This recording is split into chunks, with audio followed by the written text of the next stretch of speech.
Mga katropa, gikitakdang magpulong ang parlamento sa Greenland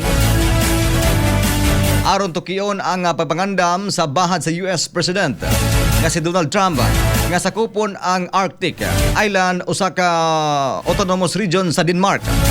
Gingon ang lakang sa Amerika nagtumbok aron pugnan ang daotang plano sa Russia ug China. Samtang sumala pa sa pahayag sa mga lideres sa 5 ka mga political parties sa parlamento sa Greenland ang tinguha sa isla alang sa sovereignty nagkontra sa ideya nga mahimong kabahin sa US o Denmark. Sigon pa nila ang Greenland o ang Greenlanders walay plano nga mahimong Amerikano o bisan pa mahimong Danish o mahimong Danish o buot nila nga magpabilin silang Greenlanders.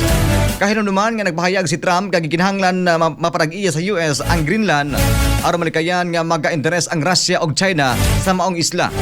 Giakusahan sab sa Amerika nga ang kakulangon sa presensya sa mga militar sa US sa dapit. Dalam kini siya sa 1951 nito agreement tungan sa pagbahad nga mulihok ang US bisan pag mubabag ang Greenlanders nga ipailalom ang isla sa Estados Unidos.